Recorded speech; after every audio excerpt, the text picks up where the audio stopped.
चलिए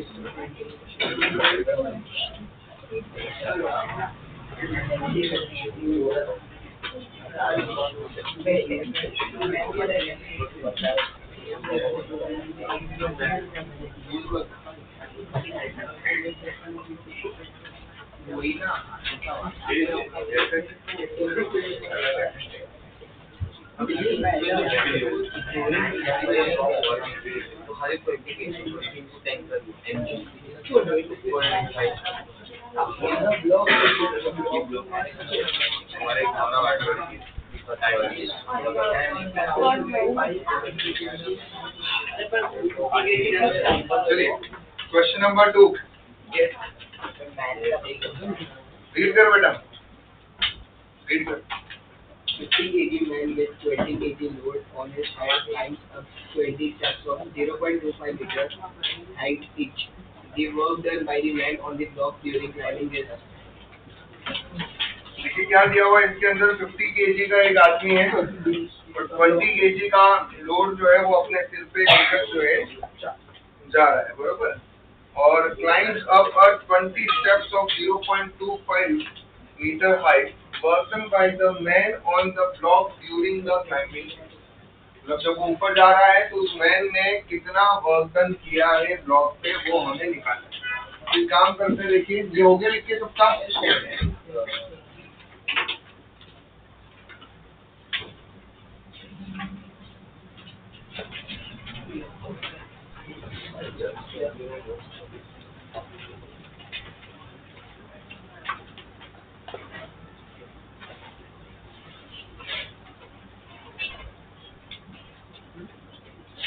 ये ना हुआ सरदार जी, पढ़ो नहीं तो यही काम करना पड़ेगा बेटा। ठीक है, बिजनेस है पापा का। ओ बिजनेस नहीं तो फिर तो बेटा यही काम करना है।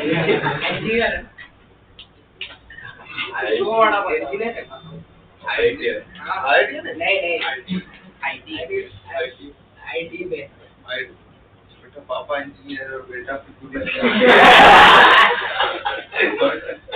उनको भी लगता होगा कभी कभार की बारी।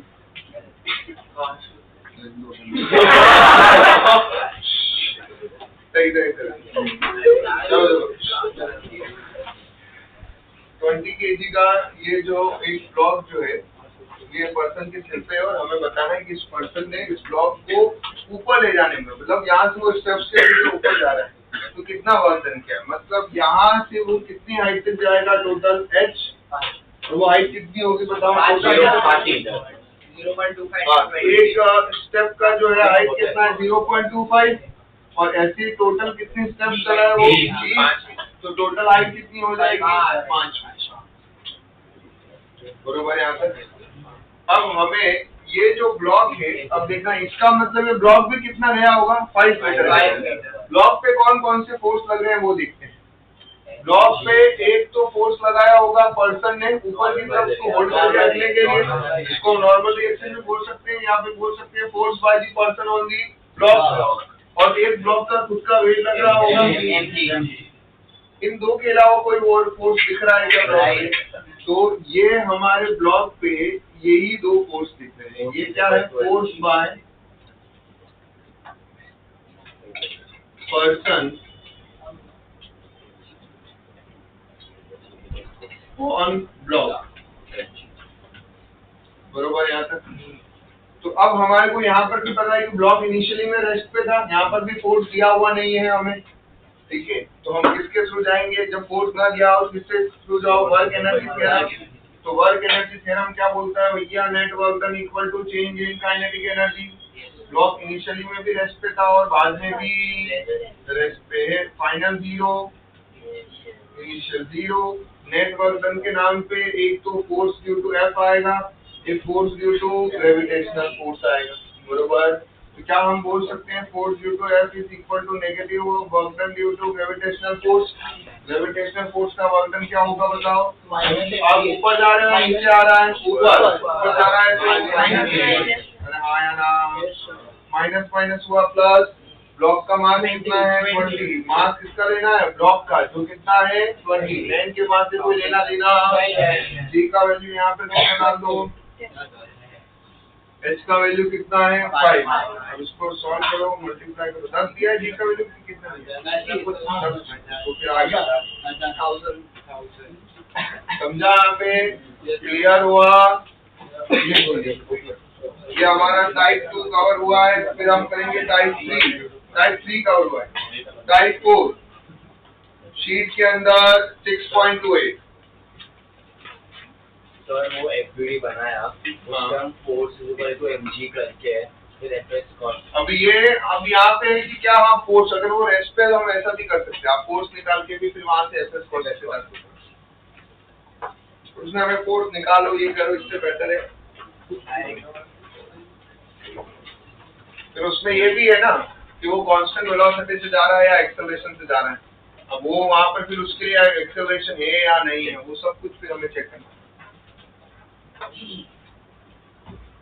टाइप 4 शीट का क्वेश्चन नंबर 6.28,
चलिए हो गया 6.28 शीट का क्वेश्चन देखेंगे 28, क्वेश्चन नंबर 28,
वन पॉइंट 5 बिल्कुल गलत, सर 125 बिल्कुल गलत जवाब, 1.2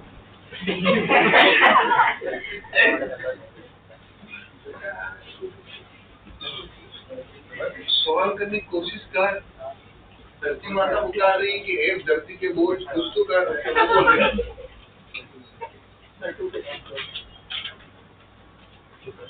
चलिए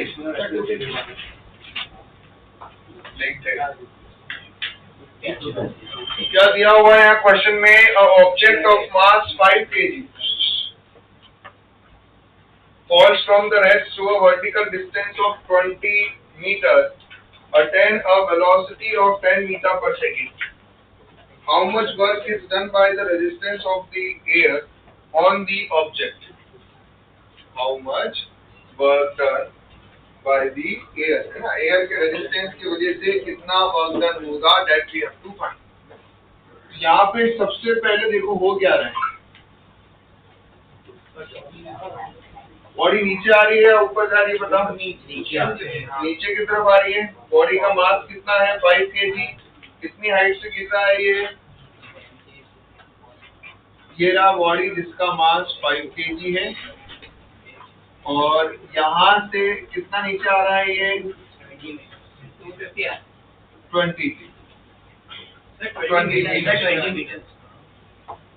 बरोबर। अब यहाँ पे हमारे को और क्या क्या दिया हुआ है उन्होंने, if attain a velocity of 10 metre पर सेकंड, मतलब यहाँ पर इस पॉइंट पे वेलोसिटी कितना अटेन किया उसने 10 मीटर। इस पॉइंट पे इनिशियल वेलोसिटी कितना है 0 है। इनिशियल और फाइनल वेलोसिटी आपको दिया हुआ है। एयर रेजिस्टेंस का फोर्स दिया हुआ, जब भी फोर्स दिया नहीं हो वर्क निकालने की तमन्ना हो तो किसका यूज करेंगे, वर्क एनर्जी। क्लियर।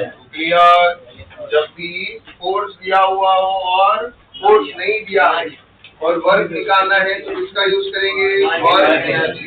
क्लियर।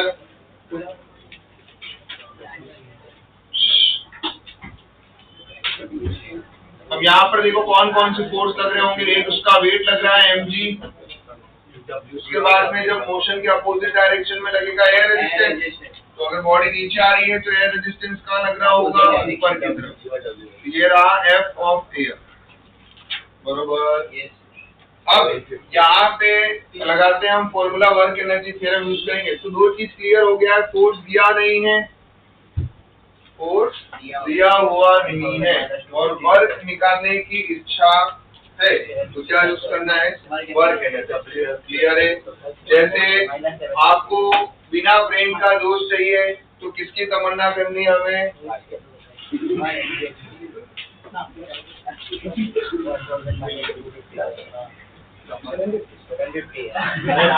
ये थोड़े दिनों में मेरे साथ कुछ ना कुछ कांड करने वाला है। तो एक बार कांड करेगा मैं पूरे 2 साल तक छोड़ दूंगा। रौनक सर कोई कर चलिए, net work done equal to change in kinetic energy. तो जो फोर्सेस लग रहे हैं उन सब फोर्सेस की वजह से वर्क डन लिख रहे थे। एक तो work done due to gravitational force, work done due to air resistance से चेंज इन काइनेटिक एनर्जी में half mv² minus half mu square. Initial velocity तो 0 है, हाफ इंटू मास का वैल्यू 5 है, वेलोसिटी कितना है 10 का square minus 0। Work done due to gravitational force नीचे जा रहे हैं तो किसमें रहेगा, पॉजिटिव में mgh, पॉजिटिव का mgh। Work done due to air हमें निकालना है, दैट इज मास कितना है हमारे पास में 5, g का वैल्यू 10, h का वैल्यू, कौन ज्यादा बात कर रहे हैं, और ये आ गया हमारे पास 2.5 into 100, मतलब कितना हो गया 250। Work done due to air, और ये इसको इधर भेजोगे तो क्या होगा -1000, तो answer will be -750। WA minus लेना पड़ेगा वो ऑटोमेटिकली नेगेटिव में आएगा ना भाई। नहीं, मतलब आप जब नेट वर्क डन लेते हो तो आप सारे वर्क को क्या करोगे, ऐड करोगे। अगर वो नेगेटिव में होगा तो नेगेटिव में आएगा, तो आ गया नेगेटिव में। वर्क डन अगर नेगेटिव में होगा तो नेगेटिव में आएगा। आप जब नेट वर्क डन निकालते हो तो सारे वर्क डन को क्या करते हो, ऐड करते हो। तो सारे वर्क डन को हमने ऐड किया, तो अब ये वर्क डन अगर पॉजिटिव में है या नेगेटिव में, वो वैल्यू आ जाएगी ऑटोमेटिकली। अब आ गया नेगेटिव में तो नेगेटिव साइन ने दिखाया, इसका मतलब एयर फोर्स जो है कहीं ना कहीं मोशन के अपोजिट है। तो आंसर इज -750। क्या है आंसर। अब उसी शीट का क्वेश्चन नंबर 26।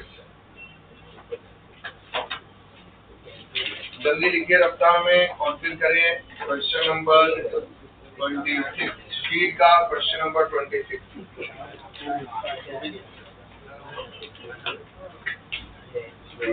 ओ बात नहीं, चुपचाप फटाफट लिखो और अगला क्वेश्चन अटैक करो।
हाँ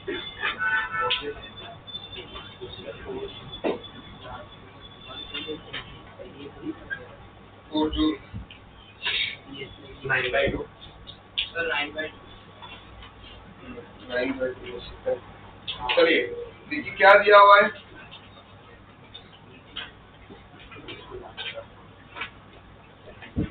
क्वेश्चन नंबर 6.26 यहाँ पे, अब यहाँ पे एक बढ़िया सा नोट लिखेंगे पहले यार। तो लिखते हैं हम गरीबों का सहारा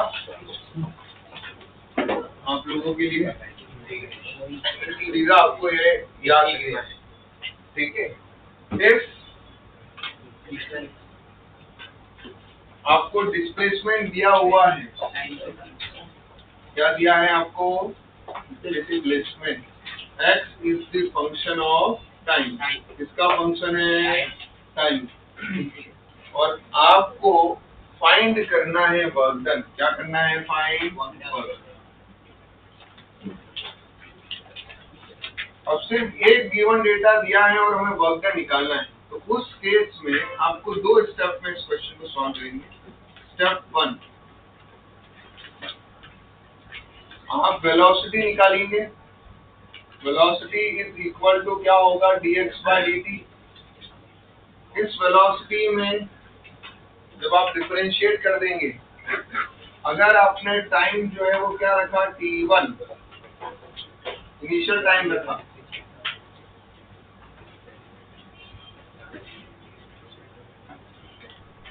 टाइम जो है वो हमने क्या रखा? इनिशियल टाइम रखा है, तो वहां से हमें जो वेलोसिटी मिलेगी वो भी कौन सी वेलोसिटी होगी? Initial velocity, that is u। तो यहाँ पे ये जो हमारी वेलोसिटी होगी v वो किसके इक्वल हो जाएगी? ऑन सब्स्टिट्यूटिंग टाइम t का वैल्यू हमने t1 पुट करने पर जो वेलोसिटी आई वो इनिशियल वेलोसिटी है। वही अगर टाइम का वैल्यू हमने t2 रखा, जो कौन सा टाइम है? Final time. तो उस केस में ये कौन सी वेलोसिटी आई है? Final velocity which is v। ठीक है, अब इनिशियल और फाइनल वेलोसिटी मिल चुकी है, आपको वर्क डन निकालना है। तो जब आपके पास वेलोसिटीज है और आपको नेट वर्क डन निकालना है, क्या निकालना है? Net work done. तो आप सीधा वर्क एनर्जी थ्योरम का यूज करो। Net work done equal to change in kinetic energy half mv² minus half mu², और आपको आंसर समझ में आ गया है। तो जीवन में हमेशा याद रखें, जब भी नेट वर्क डन निकालना है, डिस्प्लेसमेंट आपके पास टाइम का फंक्शन है, तो कुछ दिमाग लगाने की, एक्स्ट्रा होशियार बनने की जरूरत नहीं है। सीधा वर्क एनर्जी थ्योरम से करेंगे और वर्क एनर्जी थ्योरम के ये डिस्प्लेसमेंट को किसके रिस्पेक्ट में डिफरेंशिएट करना पड़ेगा, टाइम के रिस्पेक्ट में। वहां से वेलोसिटी मिलेगी, उस वेलोसिटी से आप इनिशियल वेलोसिटी फाइनल वेलोसिटी निकालेंगे बाय सब्स्टिट्यूटिंग टाइम और फिर पुट करके आंसर करेंगे। अब करिए क्वेश्चन नंबर 26। अब ये नोट लिखवाने के बाद गधे से गधा बच्चा भी इसको सॉल्व कर सकता है। तो साज सॉल्व करके दिखाइए। ठीक है ना?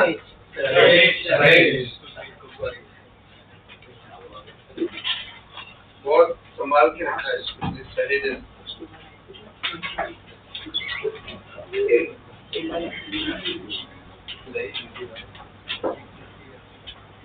सहज अभी सॉल्व करके बताना है 26। ठीक है, आज का क्वेश्चन का आंसर मुंह पे फेंक के मान मेरे को ऐसा चैलेंज किया तो मैं आज करके दिखा दूं। बताना नहीं है ना कुशल उसको, कुशल नहीं उसको राइट बाय 2 4.5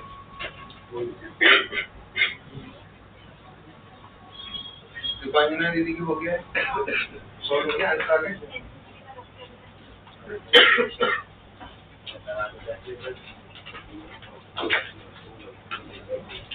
आंसर फेंक के मानना है।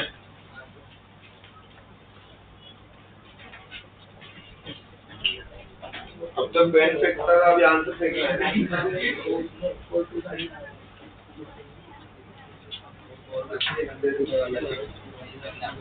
मैंने कांड किया कि इनको बताया सबको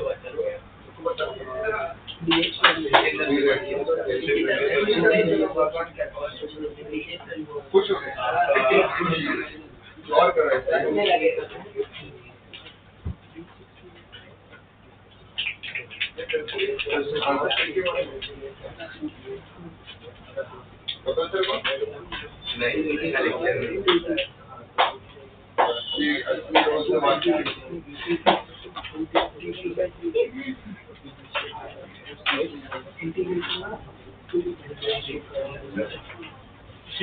हाँ भैया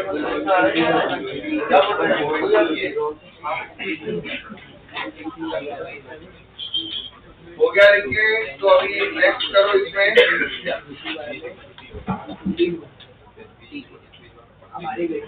29 वाला करो। जिनका हो गया है वो 29 करेंगे। क्वेश्चन नंबर 29 जिनका सॉल्व करके हो गया बुक किधर है भैया? इसका फोन बज रहा है, अलार्म बजा हुआ है, उठने का अलार्म बज रहा है 4 दिन 5 मन सो रहे थे। 29 करना है। जिनका हो गया है 29 करेंगे। क्या बोर्ड पे सॉल्व करोगे ये क्वेश्चन? अरे वो क्वेश्चन बोर्ड पे सॉल्व करो कि हो गया है सबका। इनको 26 में यार ध्यान देंगे। x इक्वल टू इक्वेशन था हमारे पास t²/2 dx/dt करिए। dx/dt करेंगे तो 2t/2 2 से 2 कैंसिल, बचा कितना t। अब आपको इनिशियल वेलोसिटी निकालना है तो dx/dt का वैल्यू क्या सब्स्टिट्यूट करना पड़ेगा? t का वैल्यू इनिशियल टाइम कहाँ से कहाँ तक है? 0 से 3। तो t का वैल्यू 0 पुट करो। तो 0 पुट किया तो इनिशियल वेलोसिटी 0। फाइनल वेलोसिटी में dx/dt में t का वैल्यू क्या रखेंगे? 3। तो आ जाएगा 3। फिर आपको निकालना है नेट वर्क डन। यहाँ पर क्योंकि t का वैल्यू रखना पड़ेगा ना, t का वैल्यू अभी आपने क्या रखा? 3। तो आंसर कितना हो गया? 3। t² का डिफरेंशिएशन क्या हो गया? 2t। 2 से 2 कैंसिल, तो dx/dt किसके इक्वल हो रहा है? t के इक्वल। जब टाइम का वैल्यू 0 है तो u का वैल्यू भी 0 हो। टाइम का वैल्यू 3 है तो t की जगह 3 रखा तो 3 आ रहा है, बरोबर। अब आपको नेट वर्क डन निकालना है, which is change in kinetic energy half mv² minus half mv²। मास दिया हुआ है हम लोगों को, कितना है मास? मास का वैल्यू कितना है 1 1 kg 3 का स्क्वायर माइनस 0 का स्क्वायर मतलब 9/2 आंसर इज 4.52। कोई कंफ्यूजन इसके अंदर? चलिए अभी अगला क्वेश्चन नंबर 29। ये नेक्स्ट हमारा टाइप नंबर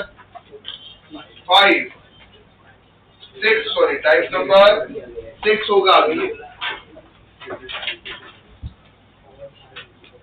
टाइप नंबर 6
इसमें भी एक नोट लिख देते हैं।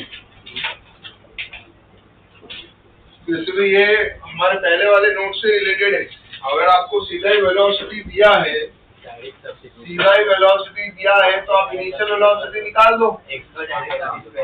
वेलोसिटी जो है वो किसका फंक्शन दिया है हमें? x का। वेलोसिटी किसका फंक्शन दिया है? x का।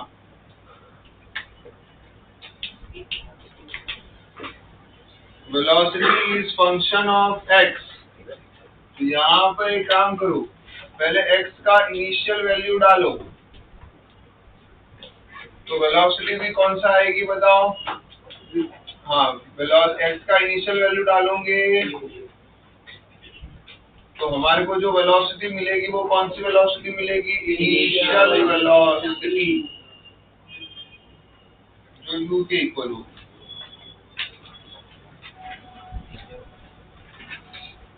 x का वैल्यू फाइनल वैल्यू डालो तो वेलोसिटी मिलेगी वो कौन सी मिलेगी? Final velocity.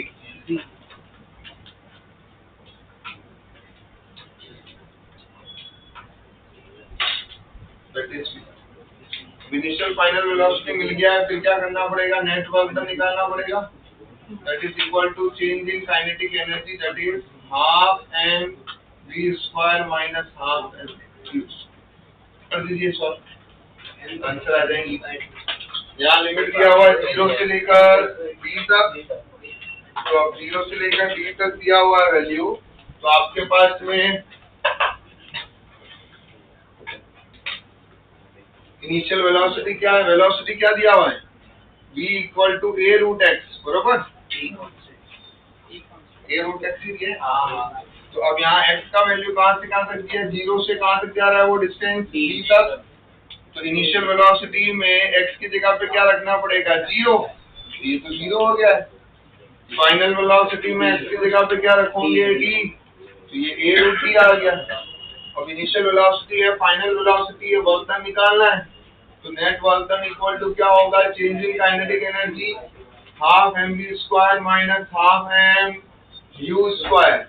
Half m v के जगह पे रखेंगे a इंटू रूट d का स्क्वायर। इनिशियल वेलोसिटी तो 0 है, तो आंसर आएगा हाफ ma² इंटू। ठीक है, क्लियर? अरे हाँ या ना?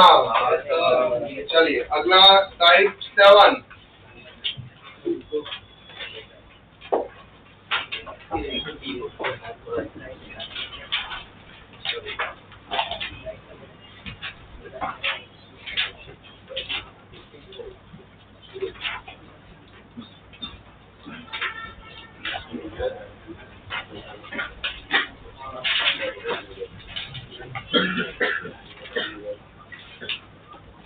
मैंने work done depends on the frame of reference को लिखवाया हुआ है। फ्रेम ऑफ रेफरेंस पे डिपेंड करता है वर्क डन। हमने कोई कि work done frame of reference पर डिपेंड करता है। एक ट्रेन के अंदर बॉक्स रखा हुआ है, बॉक्स नहीं। ठीक है, पहले एक नोट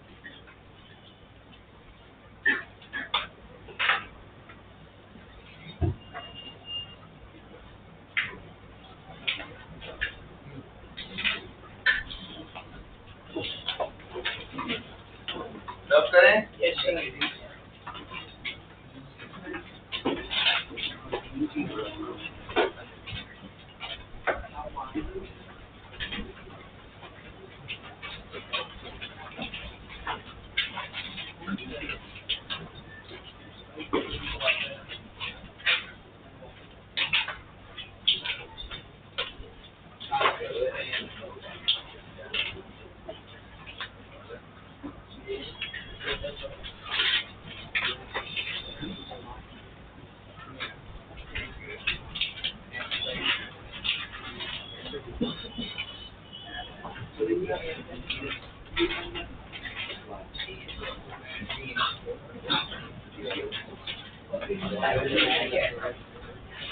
टाइप 7 से कवर करने से पहले एक अच्छा सा नोट लिख देते हैं भाई। टाइप 7 में हम लोग एक नोट लिख रहे हैं बढ़िया सा, फिर हम आएंगे कि वर्क डन जो है वो किस पर डिपेंड करता है, हमारे फ्रेम ऑफ रेफरेंस इस पर डिपेंड करता है।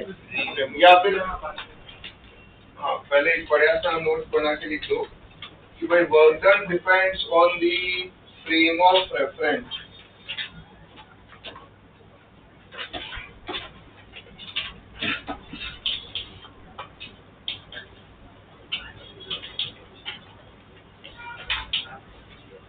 Work done depends on the frame of reference. Work done किस पे डिपेंड कर रहा है भैया, हमारे फ्रेम ऑफ रेफरेंस पे। Work done depends on the frame of reference. इसको हम एक्सप्लेन करते हैं, समझते हैं। फ्रेम ऑफ रेफरेंस पे वर्क डन कैसे डिपेंड कर रहा है, मान लेते हैं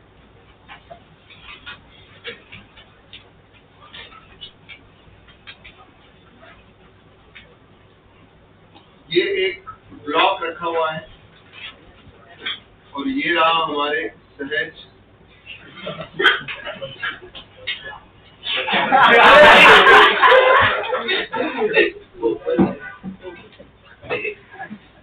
अब ऑब्वियसली सहज पढ़ाई कर नहीं रहा है, तो इसको जो है वहाँ ट्रेन के अंदर, बस के अंदर लगे इधर से इधर शिफ्ट करने के लिए रखा गया है।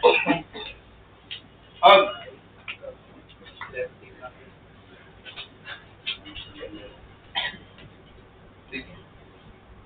और ये इसके दोस्त जो है ग्राउंड पे खड़े हैं, कुशल और ये।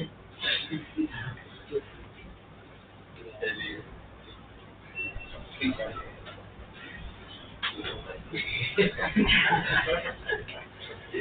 क्लैरिटी है। अब यहाँ पे ये जो ट्रेन जो है इसने कितना डिस्टेंस ट्रैवल किया, मान लो s, कितना डिस्टेंस ट्रैवल किया, और ट्रेन के अंदर सहज ने इस ब्लॉक को कितना डिस्टेंस ट्रैवल करवाया, s नॉट। कितना डिस्टेंस ट्रैवल करवाया, तो ये s क्या है, ये displacement of train.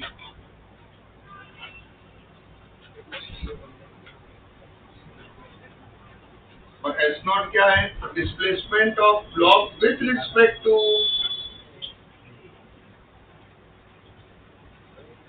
Block with respect to train. ठीक है, यहाँ तक क्लैरिटी आ गई। अब अगर मैं आपसे पूछूं कि आपको वर्क डन निकालना हो, शायद ने ऑब्वियसली इस पे फोर्स लगाया होगा कितना F, ठीक है। तो अगर आपसे पूछा जाए वर्क डन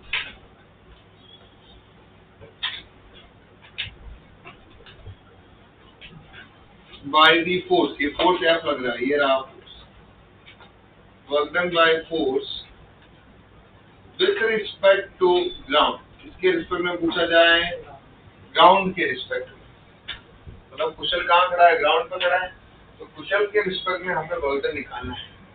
तो बताइए यहाँ पे हमारे वर्क डन का फॉर्मूला होता है Fs cos थीटा। तो फोर्स जिधर लग रहा है बॉडी डिस्प्लेसमेंट भी उसी डायरेक्शन में, तो ये तो हो गया cos 0। तो ये डिस्प्लेसमेंट जो है वो कितना होगा वो देखना पड़ेगा। तो डिस्प्लेसमेंट आइडियली कितना हुआ, एक्स, तो ट्रेन का डिस्प्लेसमेंट, और ट्रेन के अंदर भी वो कितना मूव किया है, एस नॉट। समझ में आ रहा है।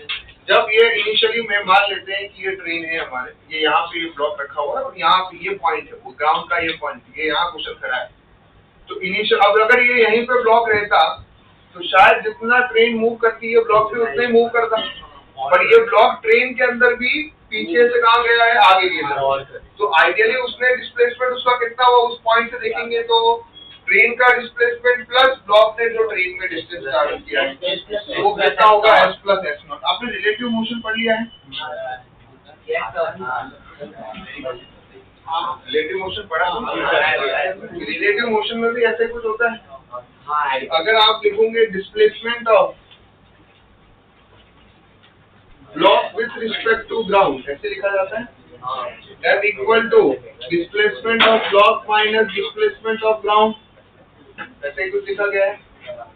या फिर displacement of block with respect to train, तो displacement of block with respect to ground minus displacement of train, तो डिस्प्लेसमेंट ऑफ ब्लॉक कितना होगा, ये विथ रिस्पेक्ट टू ग्राउंड है दोनों, तो displacement of block with respect to ground क्या होगा, block with respect to train plus train with respect to ground. Block with respect to train कितना है, S naught, with respect to train with respect to ground कितना है, S. तो इसलिए block का with respect to ground displacement कितना है, S not plus, और यहाँ पर फोर्स और डिस्प्लेसमेंट सेम डायरेक्शन में, तो कॉस 0। अगर मैं वर्क निकालना चाहूँ वही सेम फोर्स से, लेकिन अब मैं फ्रेम ऑफ रेफरेंस ट्रेन ले रहा हूँ, तो ट्रेन के रिस्पेक्ट में डिस्प्लेसमेंट लेना पड़ेगा। फोर्स सेम है लेकिन डिस्प्लेसमेंट अभी किसके रिस्पेक्ट में लेना पड़ेगा, ट्रेन के रिस्पेक्ट में। किसके रिस्पेक्ट में, तो ट्रेन के, क्योंकि अभी ट्रेन के रिस्पेक्ट में आप देख रहे हो तो कितना डिस्प्लेसमेंट किया उसने, एस नॉट, कितना किया है, क्लियर हो गया है। तो चाहे हमारा फ्रेम ऑफ रेफरेंस चेंज कर रहे हो तो डिस्प्लेसमेंट भी उस फ्रेम ऑफ रिस्पेक्ट के रिस्पेक्ट में क्या हो रहा है, चेंज। तो डिस्प्लेसमेंट जब फ्रेम ऑफ रेफरेंस के रिस्पेक्ट में चेंज हो रहा है तो वर्क डन भी उसके रिस्पेक्ट में क्या होगा। तो यहाँ लिखा हमने कि वर्क डन किस पे डिपेंड करता है, फ्रेम ऑफ रेफरेंस पे, और फिर यहाँ ये एग्जांपल लिख दीजिए।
ऑलरेडी डीपीपी भेजी हुई है, तो उसमें आपको वर्क एनर्जी थ्योरम की टॉपिक आपको दिख जाएगा, वो है ना, वर्क एनर्जी थ्योरम के टॉपिक की डीपीपी सॉल्व करनी है, वर्क एनर्जी थ्योरम की टॉपिक की डीपीपी सॉल्व करनी है।